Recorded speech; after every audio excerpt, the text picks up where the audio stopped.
In order to achieve greatness, you must first believe you can. You gotta catch this one. I honestly believed in the earlier part of my career, when I used to stand on these kind of stages, I wasn't as effective as I am now. Because when I was first introduced to do something like this, maybe 500 people, 1,000 people, I literally would come in the room, and as gifted and as talented as I was, even though I belonged and I had everything I needed to do, I would walk in the room and feel like I don't belong in this room. I remember, same gift, the videos had already been out, my numbers were great, and I would come in rooms and go, or like that room, like I go to a high school, like boom, I go to a youth detention center, boom, I go to a prison, boom. I come to corporate and go, I don't know if I belong in here. Everybody in the room don't look like me. They don't come from where I come from. I don't know if I belong here. And I'll never forget. And I started talking to Les, and I started naming like, yo, you, Les Brown, this person, #1 in the world. He said, don't you ever say that again. I said, don't say what? He said, you the best in the world right now.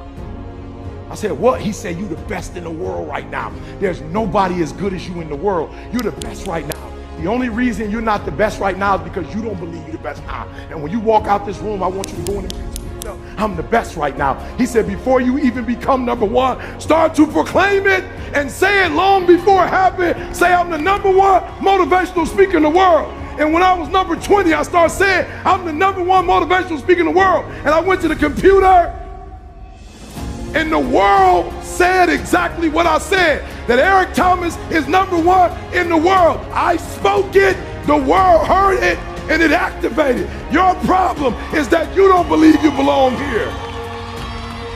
Your problem is that you don't think you should be sitting down here. When I believed that my voice was needed in this world, when I believed that I needed to be on the stage, not for myself, but to speak to a group of people who come from where I come from, a working class, who don't know what it's like to make millions and millions of dollars, who don't understand what wealth looks like, that I needed to come in the room with a single parent mother, with a father not in my life, being homeless and a high school dropout. Only somebody who comes from where you come from can tell you you belong. And I had to get my butt on stage because there's some folks that Les Brown can't reach. There's some folks that Tony Robbins can't reach. There's some folks that only I can reach. And so I need to be on the stage with them, doing what I was called to do. And there are those of you still up there because you don't think you belong in that $1 million home. Look, I'll never forget when I first told them I was moving to California, I was putting my wife deserves to be out of the winter in Michigan.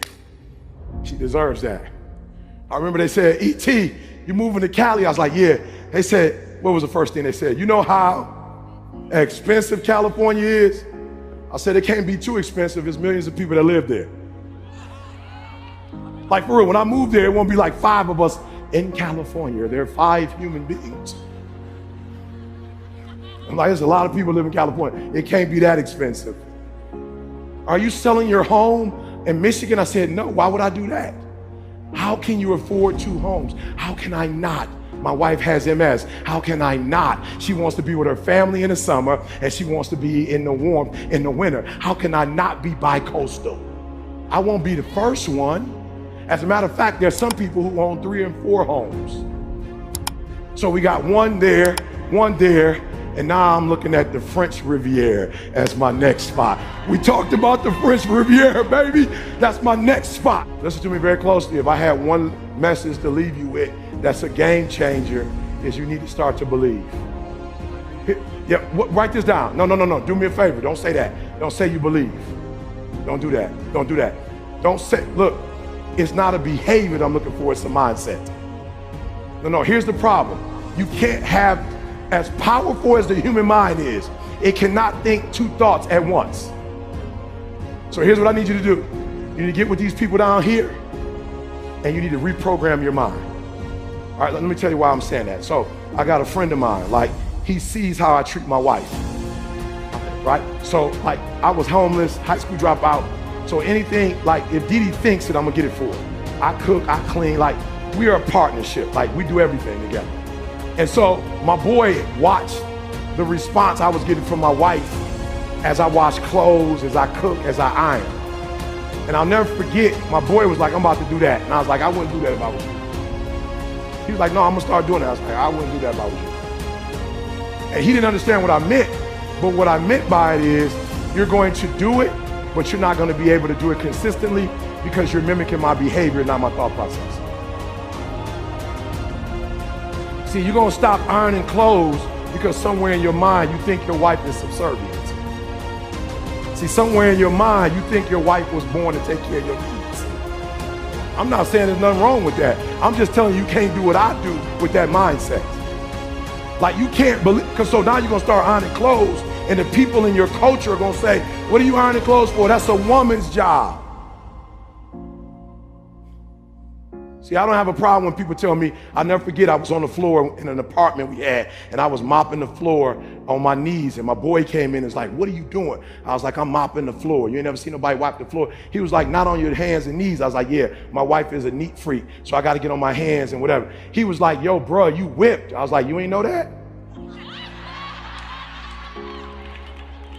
What, you trying to embarrass me?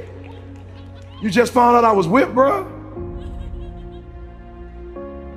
He was like, yeah, you whipped. I was like, I see that as a compliment. Whipped. Bruh, when I was homeless and living in abandoned buildings, my girl would sneak me into her crib. When I didn't have a job, she would give me her allowance at 15. When I went to college, she was the one that said, go get your GED and follow me to college or I'm breaking up with you. When I started my speaking career, she was the one that got her job first as a nurse, and we had health insurance, and the first house we bought, my credit was so messed up, she couldn't even take my last name. She bought the first house with her credit. What do you mean yeah, I'm whipped and loving it. I'm about to buy me a shirt that said whipped. So you ain't even gotta ask me. Are you hearing what I'm saying? I worship the ground she walks on because she's been there for me since day one. So you can't mimic what I'm doing if you don't think like I think. I look at my wife as a queen. You look at your wife as your servant. There's nothing wrong with that. There's nothing wrong if you guys have those roles. There's nothing wrong with that. I understand that. I've been with my wife my whole life. All of my success. I can't even divorce her because I don't know what's mine and what's hers.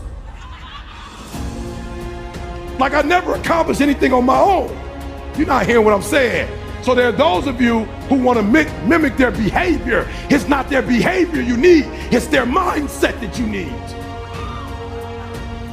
It's the way they think is what you need. And when you begin to think the way, let me say this to you, and this is gonna be weird for my working class people. I actually worked harder when I worked. I know I got a GED. I'm so simple. If you put you like, it go right over your head. I'm gonna say it to you one more time. What I make in an hour now presentation, I actually worked harder when I was working. Some of y'all, you have been in the working class your whole life. You missed what I just said. I actually worked more hours, worked harder, and got less money when I used to work. Now that I have a wealth mentality,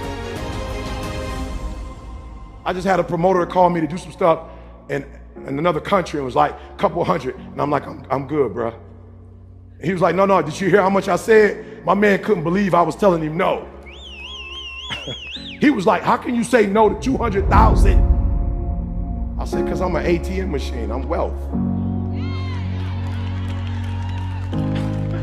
I don't work for money, I think up money. Okay, I'm gonna say it one more time. I don't work for money, I think of ideas and make money.